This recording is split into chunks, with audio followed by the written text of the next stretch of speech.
வணக்கம் நண்பர்களே. பணம் என்பது ஒரு மனுஷனோட வாழ்க்கையில ரொம்பவே முக்கியமான இன்றியமையாத ஒரு கருவின்னு நம்ம எல்லாத்துக்குமே தெரியும். உங்களுடைய வாழ்க்கையில பணத்தை எப்படி அதிகரிக்கலாம் அப்படிங்கிறதுக்கான 7 விதிகளை இந்த வீடியோ மூலமா நீங்க தெரிஞ்சுக்க போறீங்க. என்னது பணத்துக்கு விதி இருக்கா அப்படின்னு நீங்க கேட்கலாம். ஆமா, ஒரு சில பேரை பாத்தீங்கன்னா நிறைய சம்பாதிப்பாங்க, ஆனா மாச கடைசியில எப்படி எனக்கு இந்த பணம் போகுதுன்னே தெரியல அப்படின்னு சொல்லிட்டு ₹1 கூட இல்லாம நிக்கிறவங்கள பார்த்திருப்பீங்க. ஆனா இன்னொரு பக்கம் சாதாரணமா சின்னதா ஒரு தொழில் தொடங்கியிருப்பாங்க, ஆனா 5 வருஷத்துக்கு அப்புறம் அது ஒரு அபார வளர்ச்சியா இருக்கும். எப்படி இவங்களால மட்டும் அதிகமா பணம் சம்பாதிக்க முடியுது, இன்னொருத்தவங்களால பணம் சம்பாதிக்க முடியல? இதுக்கான பதில் என்ன அப்படின்னா, அவங்க ஒரு சில விஷயங்களை செய்யறாங்க, மத்தவங்க அதை செய்யறது இல்ல. சோ அவங்க என்ன செய்யறாங்க அப்படிங்கறது தான் இந்த வீடியோல பணத்தின் விதிகளா நம்ம பார்க்க போறோம். முதலாவது விதி, focus on making more money than saving money. நம்ம என்ன நினைப்போம்னா, பணத்தை அதிகமா சேமிக்க ஆரம்பிச்சிட்டோம் அப்படின்னா நம்ம கிட்ட நிறைய பணம் தங்கிடும் அப்படின்னு நினைப்போம். இது ஒரு வகையில உண்மைதான், ஆனா முழுசா உண்மை கிடையாது. நம்ம கிட்ட எந்த அளவுக்கு பணம் அதிகமாகுதோ அந்த பணத்துக்கு வேட்டு வைக்கிற அளவுக்கு செலவுகள் வந்துகிட்டே தான் இருக்கும்.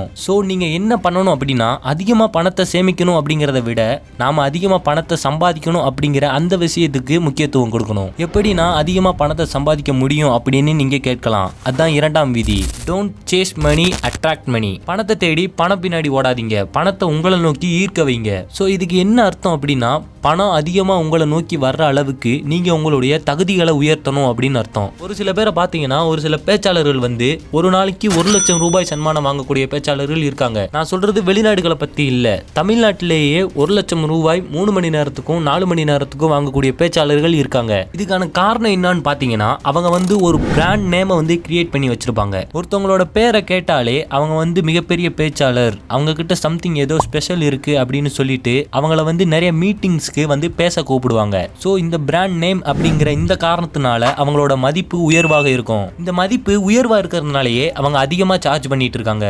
அது மட்டும் இல்லாம வெறும் ₹60 சாப்பாடு வித்துக்கிட்டு இருக்கு. இன்னொரு பக்கம் வந்து பாத்தீங்கன்னா ₹600 மேலேயும் சாப்பாடு வித்துக்கிட்டு இருக்கு. சாப்பாடுங்கிறது ஒரே விஷயம் தான், ஆனா ஒரு பக்கம் ₹600 வாங்கிட்டு தான் இருக்காங்க, ₹60 வாங்கிட்டு தான் இருக்காங்க. நீங்க 60,000க்கு ஒரு 2 வீலர் வாங்க முடியும், அதே சமயம் நீங்க 6 லட்சத்துக்கும் ஒரு 2 வீலர் வாங்க முடியும், 16 லட்சத்துக்கும் ஒரு 2 வீலர் வாங்க முடியும், 20 லட்சத்துக்கு மேலேயும் 2 வீலர்ஸ் நிறைய இருக்கு. இது எப்படி சாத்தியம்னு கேட்டீங்களா? அவங்க அவங்களுடைய மதிப்பை வந்து அதிகப்படுத்தி வச்சிருக்காங்க. ஒரு ₹16 லட்சம் ஒரு பைக் விக்குதுன்னா அந்த பைக்ல இருக்கக்கூடிய ஃபியூச்சர்ஸ், அந்த பைக்ல இருக்கக்கூடிய சிறப்பம்சங்கள் அப்படிங்கிறது அந்த நார்மல் பைக்ல இருக்காது. அப்படிங்கறது தான் அவங்க வந்து தெளிவா காமிக்கிறாங்க. உண்மையாவே அந்த மாதிரியான பைக்களும் இருக்குது. அதனாலதான் 16 லட்சம் கொடுத்தும் கூட நிறைய பேர் இன்னைக்கும் பைக் வாங்கி ஓட்டிக்கிட்டு இருக்காங்க. அதனாலதான் ₹600 கொடுத்து கூட நிறைய பேர் வந்து சாப்பிட்டுக்கிட்டு இருக்காங்க. ஸோ நீங்கள் செய்ய வேண்டியது என்ன அப்படின்னா, உங்களோட மதிப்பையும் உங்களோட தகுதிகளையும் உயர்த்தணும். எப்படி பேச்சாளர்கள் வந்து ஒரு பிராண்ட் நேமை கிரியேட் பண்ணி வச்சிருக்காங்களோ அதே போல் உங்களுக்கான ஒரு தனி அடையாளத்தை உருவாக்கணும்.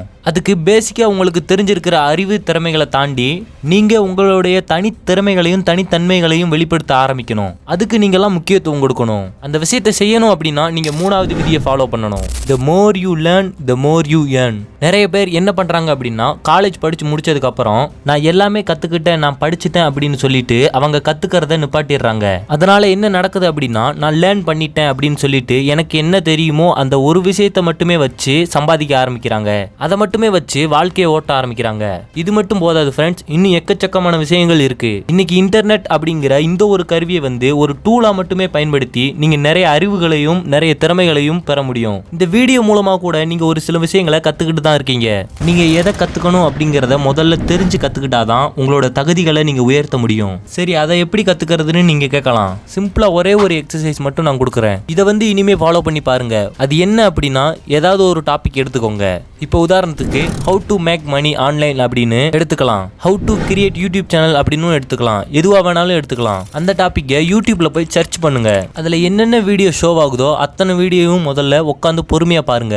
ஒரு தேடலோடு என்னைக்கு நீங்க இன்டர்நெட்ல பூந்து தேடி அதை வந்து ஒரு விஷயமா பொறுமையா பார்த்து அதை தெரிஞ்சுக்கிட்டு நீங்க பிராக்டிஸ் பண்றீங்களோ, இதுதான் 2வது விஷயம். நீங்க சின்ன சின்ன விஷயங்களை பயிற்சிகளா நீங்க வந்து செய்யும் போது அதுல இருந்து உங்களுக்கு கிடைக்கக்கூடிய அந்த அனுபவம் தான் உண்மையான கல்வின்னு நீங்க தெரிஞ்சுக்கிறது கிடையாது. நீங்க தெரிஞ்சுக்கிறத வச்சு என்ன செய்யறீங்களோ அதுல இருந்து கிடைக்கிற அந்த எக்ஸ்பீரியன்ஸ் அப்படிங்கிற நாலேஜ் தான் உண்மையான எஜுகேஷன். அப்பதான் நீங்க உண்மையாவே லேர்ன் பண்ணிருக்கீங்க அப்படின்னு அர்த்தம். இந்த மாதிரி எந்த அளவுக்கு நீங்க அதிகமா லேர்ன் பண்ணிக்கிட்டே இருக்கீங்களோ அந்த அளவுக்கு உங்களோட தகுதிகளும் அதிகமாகும், உங்களோட வருமானங்களும் அதிகமாகும். நீங்க வந்து எந்த துறையில இருந்தாலும் இன்டர்நெட்டை பயன்படுத்தி ஃப்ரீயா லேர்ன் பண்ணிக்க முடியும். சோ லேர்ன் பண்ணி கத்துக்க ஆரம்பிங்க. 1 மாசம் பண்ணி பாருங்க, உங்களோட வாழ்க்கையில நிச்சயமா ஒருபடியாவது முன்னேறி இருக்கும். 4ஆம் விதி, start as soon as you can. இதுதான் ரொம்ப முக்கியமான விதி, ஆனா யாருமே ஃபாலோ பண்ணாத ஒரு விஷயம். நீங்க எவ்வளவு வேகமா ஒரு விஷயத்தை ஆரம்பிக்க முடியுமோ அவ்வளவு வேகமா ஆரம்பிங்க. அது ஒரு தொழில் தொடங்குறதா இருக்கலாம், ஒரு புது விஷயத்தை கத்துக்கிறதா இருக்கலாம். நீங்க எதை பண்ணாலும் சரி உடனே ஆரம்பிங்க. நிறைய இளைஞர்கள் என்ன பண்றாங்க அப்படின்னா அவங்களோட நேரத்தை எப்படியெல்லாம் வேஸ்ட் பண்ணிட்டு இருக்காங்க. நிறைய பேர் நிறைய வீடியோ கேம்ஸ் இன்டர்நெட் மூலம் மூழ்கி போயிருக்காங்க. இந்த விஷயம், இந்த என்டர்டைன்மெண்ட் வீடியோ கேம்ஸ் இதெல்லாமே ஒரு லெவல் வரைக்கும் நீங்க பயன்படுத்தினா அது உங்களுக்கு நன்மை செய்யும். இதுவே நீங்க அதுலயே மூழ்கி போயிட்டீங்கன்னா அதுல இருந்து உங்களுக்கு எந்த நன்மையும் கிடைக்காது, உங்க டைமும் தான் நிறைய வேஸ்ட் ஆகும். ஸோ நீங்க என்ன விஷயத்தை ஸ்டார்ட் பண்ண நினைச்சாலும் சரி உடனே அதை சீக்கிரமா செய்யுங்க. பில்கேட்ஸோட ஃபேமஸான ஒரு கோட்டை மட்டும் எப்பவுமே ஞாபகம் வச்சுக்கோங்க. நீங்க ஏழையா பிறந்திருக்கீங்கன்னா அது உங்க தப்பு கிடையாது, ஆனா நீங்க ஏழையாவே செத்தீங்கன்னா அது உங்க தப்பு தான் அப்படின்னு பில்கேட் சொல்லியிருக்காரு. இந்த விஷயத்தை ஞாபகம் வச்சுக்கோங்க. எவ்வளவு வேகமா நீங்க செயல்படுறீங்களோ அவ்வளவு வேகமா உங்களுடைய வாழ்க்கையை நீங்க மாற்ற முடியும். 5வது விதி, ட்ராக் யுவர் மணி. உங்களுடைய பணத்தை கணக்கிடுங்க. நிறைய பேர் செய்யாம இருக்கக்கூடிய முக்கியமான விஷயம் என்னன்னு தெரியுமா? பணத்தை கணக்கு வழக்கு வச்சுக்கவே மாட்டாங்க. எந்த ஒரு பிசினஸ் மேன் ஆகட்டும், எந்த ஒரு கம்பெனி ஆகட்டும், வரவு செலவு கணக்குகளை பார்க்காத ஒரு கம்பெனியை உங்களால பார்க்க முடியாது. கணக்கு வழக்கு அப்படிங்கிறது நமக்கு நிறைய பாடங்களை சொல்லி தரும். ஸோ நீங்க உண்மையாவே அதிகமா பணம் சம்பாதிக்கணும்னு நினைச்சீங்கன்னா நீங்க ஆரம்பிக்க வேண்டிய முதல் படி என்னன்னு தெரியுமா? இதுதான். முதல்ல ஒரு மாசத்துக்கு வரவு செலவு கணக்குகளை கணக்கு வைக்க ஆரம்பிங்க. அதுக்கப்புறம் உங்களுக்கே தெரியும் நம்ம என்னென்ன தப்பு பண்றோம், என்னென்ன வீண் செலவுகள் பண்றோம்னு. அதுக்கப்புறம் தான் உங்களுக்கு அந்த மணி கான்சியஸ் வரும். பணத்து மேல ஒரு உண்மையான புரிதலும் ஒரு உண்மையான பார்வையும் இதுக்கப்புறம் தான் உங்களுக்கு வரும். இதுதான் முதல் படி. ஸோ இங்கிருந்து நீங்க தொடங்குங்க. 6வது விதி, stay poor until you really get rich. நீங்க உண்மையாவே பணக்காரன் ஆகிற வரைக்கும் நீங்க ஏழையா இருங்க. இதுக்கு என்ன அர்த்தம் அப்படின்னா, நம்மள நிறைய பேர் ஒரு பழமொழி சொல்லுவாங்க, விரலுக்கேத்த வீக்க வேணும்னு. நம்மளோட வருமானம் அதிகரிக்க அதிகரிக்க நம்மளோட வசதி வாய்ப்புகளை அதிகரிச்சுக்கிறதுக்காக நமக்குள்ள இருந்து ஒரு தூண்டுதல் உருவாக ஆரம்பிக்கும். இது ஒரு அளவு வரைக்கும் நல்லதுதான். ஆனா அந்த அளவை தாண்டி போகும்போது நிறைய பேர் என்ன பண்றாங்கன்னா பணக்காரங்க மாதிரி நம்மள காமிச்சுக்கணுங்கிறதுக்காக நிறைய தேவையில்லாத செலவுகளை பண்ண ஆரம்பிப்பாங்க. ஃப்ரெண்ட்ஸ், நம்மளோட நோக்கம் எதுவா இருக்கணும் அப்படின்னா நம்ம பணக்காரங்க மாதிரி காமிச்சுக்கிறதா இருக்கக்கூடாது. உண்மையாவே பணத்தை அதிகமா சம்பாதிக்க கூடியவங்களா இருக்கணும். 7வது விதி, ஆல்வேஸ் பி பாஸ் ஆஃப் மணி.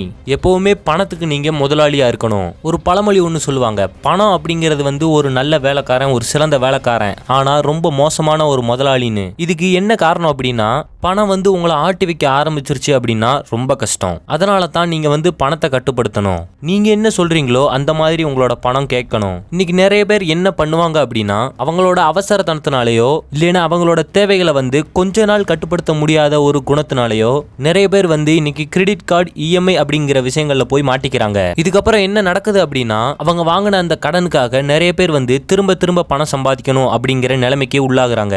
இது கட்டாயத்தினால பணம் சம்பாதிக்கிறாங்களே தவிர உண்மையாவே அவங்களோட வாழ்க்கையை முன்னேற்றணுங்கிறதுக்காக சம்பாதிக்கல. சோ எப்பவுமே பணத்துக்கு நீங்க பாஸா இருங்க. பணத்தை என்னைக்கும் பாஸா இருக்க அனுமதிக்காதீங்க. இந்த பணத்தின் 7 விதிகள்ல உங்களுக்கு எது யூஸ்ஃபுல்லா இருக்கு அப்படிங்கறத கீழே கமெண்ட்ல சொல்லுங்க. தேங்க்யூ ஃபார் வாட்சிங்.